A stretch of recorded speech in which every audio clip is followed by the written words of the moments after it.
کے باوجود بھی میرا کاروبار تو چل رہا ہے، میں سودی کاروبار کر رہا ہوں، لوگ تو میری عزت کر رہے ہیں، مسجد کی کمیٹی کا میں صدر بھی ہوں، میں معززین شہر میں شامل بھی ہوں، لوگ مجھے جلسوں میں مہمان خصوصی بھی بلاتے ہیں، میں ایم پی اے بھی منتخب ہو گیا ہوں، مجھے وزارت کا قلمدان بھی سونپ دیا گیا ہے۔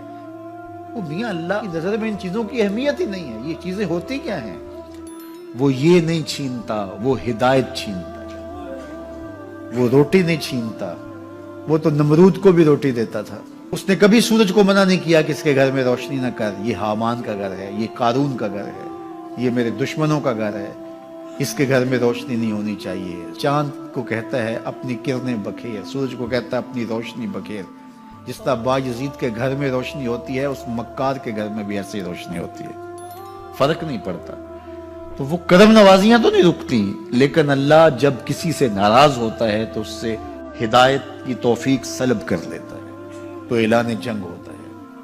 تو پھر وہ ٹکرے بھی مار رہا ہو تو اس کی رسم کی نماز ہوتی ہے، اس کا ماتھا جھک رہا ہوتا ہے، دل نہیں جھک رہا ہوتا، کیونکہ ہدایت سلب کر لی گئی۔ جب اندر سے روح ہی نکال لی جائے تو باقی بچتا کیا ہے؟ یہ بات ذہن میں رکھیے گا کہ اللہ تعالیٰ جل شانہ نے ہمیں جن کاموں سے روکا ہے، جن کاموں سے منع کیا ہے، ان کاموں کے کرنے میں ہمیں کبھی بھی بھلائی اور خیر نہیں مل سکتی۔ یہ ہم جب اچھی طرح سے ذہن نشین کر لیں، اگر اللہ پر ہمارا یقین اور یقیناً اس پر ہمارا ایمان ہے، تو پھر وہ امر جو اللہ کی طرف سے جن سے روک دیا گیا، تو ہم کبھی بھی ان کے قریب تک نہ جائیں، اور جن کاموں کے کرنے کا اسے حکم دیا گیا اس کی حکمتیں نہ بھی ہمیں معلوم ہو۔ آج جدید سائنس تحقیقات کرتی ہے تو ہمارے سامنے آتا ہے کہ وضو کے کیا فوائد ہیں۔ آج ہمیں لوگ بتاتے ہیں کہ جناب آپ امامہ باندھیں گے تو سن سٹروک سے بچ جائیں گے۔ آج دنیا تحقیق اور جستجو کر کے نماز اور دوران خون اور جو ہے وہ نماز کی برکتیں اور کتنی بیماریوں سے نماز کے ذریعے سے بچنے کی کہانیاں سناتے ہیں۔ اچھی بات ہے، نماز سے صحت پہ اثر پڑتا ہے، یہ اچھی بات ہے کہ وضو سے بہت ساری بیماریوں سے نجات ملتی ہے، یہ اچھی بات ہے کہ سر پہ امامہ باندھ لے تو سن سٹروک سے بچ جاتے ہیں، یہ اچھی بات ہے کہ آپ روزہ رکھتے ہیں تو کینسر جیسے امراض سے آپ کا بچاؤ ہوتا ہے، یہ اچھی بات ہے کہ فلاں عمل کرتے ہیں تو فلاں ہوتا ہے۔ لیکن صاحب، ہم سن سٹروک سے بچنے کے لیے امامہ نہیں باندھتے، ہم محمد عربی کی ادا کے لیے باندھتے ہیں۔ دوران خون کے لیے نماز نہیں پڑھتے، ہم رب کے حضور سجدہ ریزی کے لیے اس کے حضور اپنی نیاز مندیوں کا سر جھکاتے ہیں۔ تو حکمتیں بھی ہیں، وہ برکتیں ذیل میں آتی ہیں۔ تو یہ بات ذہن میں رکھیے گا۔ غزنوی کا وزیر اس سے حسد کرتے ہوتے تھے کہ اس میں کیا خصوصیت ہے کہ بادشاہ اسی کو اہمیت دیتا ہے۔ ایک دن بادشاہ نے کوئی تربوز کاٹا، کوئی خربوزہ کاٹا یا کوئی اور ایسی چیز تھی، تو جس کو بھی دیا تو وہ کڑوا تھا، تو اس نے چوں ہی چکھا تو پھینک دیا، اور پھر بلایا یاس کو اور اس کو کاٹ کے اس کی پھانک دی، تو ایسے لطف سے کھانے لگا کہ جیسے اس سے لذیذ کبھی پھل زندگی میں دیکھا نہ ہو۔ تو سارے اندر ہنس رہے تھے، ایک دوسرے کو آنکھوں سے اشارہ کر رہے تھے، یہ دیکھو بے وقوف۔ تو بادشاہ رک گیا اور کہا کہ ایاز، یہ جو فروٹ تم نے کھایا ہے یہ میٹھا تھا یا کڑوا؟ کہا بادشاہ سلامت کڑوا۔ تو کہا پھر اتنے ذوق سے کیوں کھایا؟ کہا کہ اس ہاتھ سے میں نے میٹھی نعمتیں کھائی ہیں، آج کڑوی ملی ہے تو تھوک دوں؟ کہا ایسا نہیں ہو سکتا۔ تو میاں کڑوا ہو تو وہ بھی قبول کیا جائے، نفس پہ شاک ہو۔ کڑوی وہ چیز ہوتی ہے جو نفس پہ شاک ہوتی ہے، نفس کرنا نہیں چاہتا، لیکن اس کے باوجود تمہارا دل کہے نہیں، یہ مالک کی طرف سے ہے۔ سخت سردی ہے، گرمی کی شدت ہے، پانی ٹھنڈا ہے اور موسم سرد ہے، پانی گرم ہے اور موسم بھی گرم ہے، رات کا پچھلا پہر ہے، تھکے ہوئے ہیں، لیکن آپ اس کے باوجود بھی اپنے رب کے حکم کو بجا لاتے ہیں۔ نفس پہ شاک ہے، لیکن سینے میں ٹھنڈ ہی نہیں پڑتی جب اس کے حضور سجدہ ریزی نہیں کر لیتے۔ تو اس کے حکموں کو بجا لانا اور اپنے نفس کو پیچھے کر دینا اور اپنی خواہشات کے گلے پہ چھری پھیر دینا اور مالک کی رضا میں اپنے آپ کو گم کر دینا، یہی زندگی ہے اور یہی بندگی ہے۔ تو اس لیے مجھے اور آپ کو اس بات پہ غور اور تدبر کرنا چاہیے کہ ہم اس مختصر زندگی کو اللہ کے احکام کی مطابقت میں گزارنے کا عزم کریں، وہ بات چھوٹی سے چھوٹی ہو یا وہ بات بڑی سے بڑی ہو، وہ احکام ہماری زندگی کے اندر نافذ العمل ہو۔ میں پھر وہ بات کہوں گا جو بار بار کہتا ہوں کہ میرے بزرگ ہم سے کہا کرتے تھے، یہ نہ ہو کہ لوگ تمہیں پوچھیں تم کون ہوتے ہو اور تمہیں بتانا پڑے کہ ہم مسلمان ہوتے ہیں۔ فرمایا کرتے تھے صاحب نہ کسی کو پوچھنا پڑے نہ تمہیں بتانا پڑے، تمہاری وضاحت، تمہارا طرز زندگی، تمہارا انداز معاشرت ایسا خوبصورت ہو، تم دور سے آ رہے ہو لوگ پہچان کے کہیں وہ دیکھو محمد عربی کا غلام آ رہا۔ تم شکل سے پہچانے جاؤ، تم کردار سے پہچانے جاؤ، تم وعدے سے پہچانے جاؤ۔ کتاب کا نام ہے بشر القیب فی لقاء الحبیب۔ حضور علیہ السلام کی ملاقات کے حوالے سے یہ کتاب امام سیوطی علیہ رحمہ کی مصنفہ ہے۔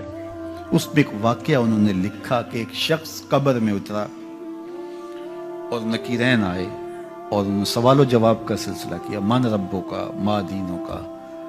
اچھا، اس کی داڑھی میں چند بال سفید تھے جن کو وہ مہندی لگایا کرتا تھا۔ تو جب منکر نے کہا کہ من ربوں کا، تو نکیر نے اس کا ہاتھ پکڑ کے پیچھے کھینچتے ہوئے کہا اس سے سوال پوچھ رہا ہے، تو دیکھ نہیں رہا اس کی داڑھی میں اسلام کا نور چمک رہا ہے، اس کی داڑھی میں اسلام کا اجالا تمہیں دکھائی نہیں دے رہا؟ تو تمہاری وضع قطعی ایسی ہو کہ فرشتے بھی دیکھیں کہ یہ حضور کا غلام آ رہا ہے۔ اللہ کے ذکر سے رخ پھیر لے، اللہ کی یاد سے رخ پھیر لے، اللہ کے دین سے اعراض کرے، تو پھر خدا شناسی، قناعت، توکل اور اعمال خیر تو اس سے چھن ہی جائیں گے، اس کو خود فراموشی کے عذاب میں مبتلا کیا جاتا ہے۔ اور قرآن مجید نے ایک دوسرے مقام پہ ارشاد فرمایا، وَلَا تَكُونُوا كَالَّذِينَ نَسُوا اللَّهَ فَأَنسَاهُمْ أَنفُسَهُمْ۔ ان لوگوں کی طرح نہ ہو جانا جنہوں نے رب کو بھلا دیا، وہ بھول گئے، اپنے رب کو بھول گئے۔ غفلت ایسی طاری ہوئی سویر سے لے کر شام تک اور شام سے سویر تک، دنیا اور دنیا ہی مقصد حیات بن گیا۔ دنیا میں آئے کس لیے تھے، مقصد کیا تھا، بھول گئے۔ میلہ دیکھنے کے لیے آئے تھے، گھر کا راستہ بھول گئے۔ اللہ اکبر۔ تو فرمایا تم ان لوگوں کی طرح نہ ہو جانا۔ پھر اللہ نے انہیں سزا کیا دی، رزق کے دروازے بند کر دیے؟ نہیں۔ ان کی سانسیں چھین لی؟ نہیں۔ سورج کو حکم دے دیا اس کے آنگن میں روشنی نہ بھیجنا؟ نہیں۔ چاند کو چاندنی بکھیرنے سے روک دیا؟ نہیں۔ آب و ہوا روک دی گئی؟ نہیں۔ انہیں کیا سزا ملی جنہوں نے رب کو بھلا دیا؟ فرمایا فَأَنسَاهُمْ أَنفُسَهُمْ۔ اللہ نے انہیں ان کی ذاتوں سے انہیں بے خبر کر دیا۔ جو خدا فراموش ہوئے وہ خود فراموش ہو گئے، انہیں اپنے آپ سے ہی آگاہی نہ رہی۔ اور مجھے بتاؤ، جسے یہ بھی نہ پتا ہو کہ میں کون ہوں، اپنی شناخت جو بھول جائے، اس کے پلے ہوتا کیا ہے؟ اقبال نے کہا تھا نا، اپنے من میں ڈوب کر پاجا سراغ زندگی، تو میرا نہیں بنتا تو نہ بن، اپنا تو بن۔ مجھے بتائیے، 6 فٹ کا جوان ہو، قدے راہ نہ رکھتا ہو، اس کی آنکھیں عقابی ہوں، ماتھا کشادہ ہو، رنگ چمک رہا ہو، ہونٹ گلابی ہوں، لیکن اس کی قمیص کے پیچھے گھر کا ایڈریس لکھا ہو کہ کسی کو ملے تو اس ایڈریس پہ پہنچا دے، تو آپ اس کا چہرہ دیکھ کے کہتے ہیں واہ کیا جوان رانا ہے، کیا اس کے ہونٹ گلابی ہیں، کیا نرگسی آنکھیں ہیں، کیا خوبصورت چہرہ ہے، کیا شمشاد قد ہے۔ لیکن اچانک نظر پڑی تو اس کے گھر کا ایڈریس اس کی قمیص کے پیچھے لکھا تھا۔ آپ نے کہا میں نے دور سے دیکھا، اس کا تو توازن عقلی ہی ٹھیک نہیں، یہ تو بیچارہ جو ہے وہ پاگل ہے۔ تو قد کاٹ ہونے کے باوجود گھر کا ایڈریس پیچھے لکھ دیا گیا، تو اب ہر کوئی سمجھتا ہے کہ یہ بیچارہ فہم و ادراک کے نور سے خالی ہے۔ قدے رانا پہ ترس آنے لگ جاتا ہے، اور وہ آنکھیں جن میں ڈوب جانے کو، جھیل جیسی آنکھوں میں غوطہ لگانے کو جی چاہتا تھا، تو اب ترس آنے لگ جاتا ہے کہ یہ بیچارہ تو خود فراموش ہے۔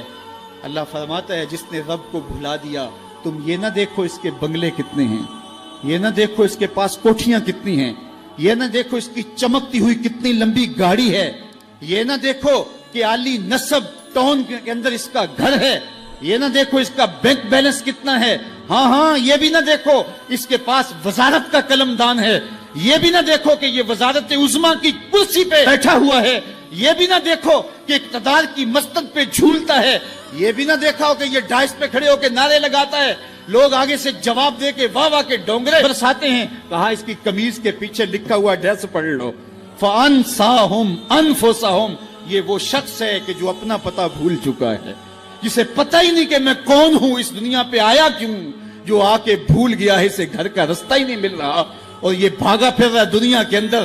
کیا بتائیں احباب کیا کارنمایاں کر گئے، بی اے کیا، نوکر ہوئے، پینشن ملی اور مر گئے، زندگی کا مقصد ہی نہیں ملا۔ کہا جو اس دنیا میں اندھا رہا کل قیامت کے دن بھی نابینا اٹھایا جائے گا۔ اس سے ان آنکھوں کی بے نوری مراد نہیں ہے، اس سے دل کی بے نوری مراد ہے۔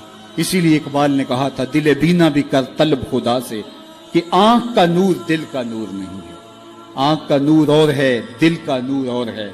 تو ہم دنیا کی مادی چمک کو دیکھتے ہیں، میرا مالک کہتا تمہارا دل ستھرا ہونا چاہیے، تمہارا منہ کالا ہو تو کوئی بات نہیں ہے، دل کالے نالوں منہ کالا چنگا، جے کو یہ رمز پچھانے ہو۔ اصل تو دل کی پاکیزگی ہے، اور دل رب کے ساتھ وابستہ ہو، اس کے رسول کے ساتھ وابستہ ہو۔ تو جس نے اللہ کے دین سے رخ پھیرا، اعراض کیا، تو پھر اس کا نتیجہ کیا ہو کہ اس کی زندگی تلخ ہو جائے گی۔